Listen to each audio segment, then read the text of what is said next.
Canada में वरिष्ठ भारतीय राजनयिक रहे संजय वर्मा ने कनाडा पर जमकर निशाना साधा है। उन्होंने कनाडा की ट्रूडो सरकार पर दोहरा मापदंड अपनाने का आरोप लगाते हुए कहा कि कनाडा में खालिस्तानी आतंकवादियों और चरमपंथियों को शरण दी जाती है। एक मीडिया संस्थान को इंटरव्यू देते हुए उन्होंने खुलकर बात की कि कनाडा में खालिस्तानी आतंकवादी कैसे काम करते हैं और भारतीय छात्रों को भर्ती करते हैं। उन्होंने कहा कि कनाडा में खालिस्तानी आतंकियों द्वारा भारतीय छात्रों को पैसे और खाने का लालच देकर अपने ग्रुप में शामिल करते हैं।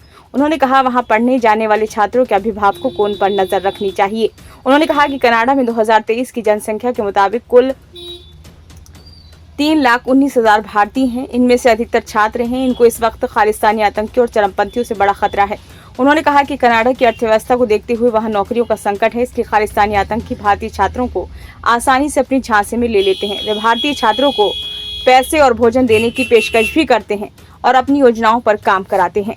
उन्होंने कहा कि कुछ छात्रों से कनाडा में भारतीय दूतावास के बाहर विरोध प्रदर्शन कराया जाता है, उनसे भारत विरोधी नारे लगवाए जाते हैं और ध्वज का अपमान कराकर फोटो और वीडियो बना लिए जाते हैं। इसके बाद उनको कनाडा में शरण मांगने के लिए कहा जाता है। छात्रों से ये कहा जाता है कि अगर वो भारत वापस गए तो उन्हें सजा जरूर मिलेगी। उन्होंने अभिभावकों से कहा कि वे अपने बच्चों से बात करते रहें। इस समय कनाडा में भारतीय छात्रों पर विभिन्न नकारात्मक प्रभाव पड़ रहे हैं जो उनको गलत दिशा में धकेल रहे हैं। संजय वर्मा ने आगे कहा कि कनाडा में भारतीय छात्रों को अपने आसपास के बारे में जागरूक होना चाहिए, साथ ही खालिस्तानी आतंकवादियों और चरमपंथियों द्वारा कट्टरपंथ के प्रयासों का विरोध करना चाहिए।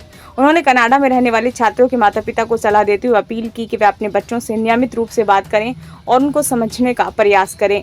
बता दें कि जस्टिन ट्रूडो सरकार के इस फैसले से बड़ा कूटनीतिक विवाद भी पैदा हुआ था, जिसके बाद भारत ने अपने वरिष्ठ राजनयिकों को वापस बुला लिया, जिनमें राजदूत संजय वर्मा भी शामिल थे।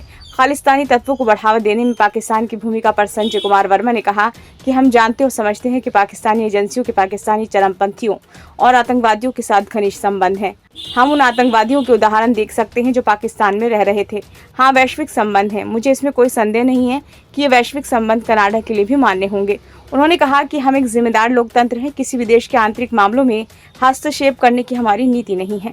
इसके साथ ही इस मामले में दुख जताते हुए वर्मा ने कहा कि ये दुखद था क्योंकि मैं दोनों देशों के बीच संबंधों को और बेहतर बनाने के लिए वहां गया था, लेकिन मेरे खिलाफ आरोप लगाए गए। मुझे भी लगता है कि अगर मेरे देश के हितों को नुकसान पहुंचा है तो फिर अपने देश की रक्षा करना मेरा कर्तव्य है।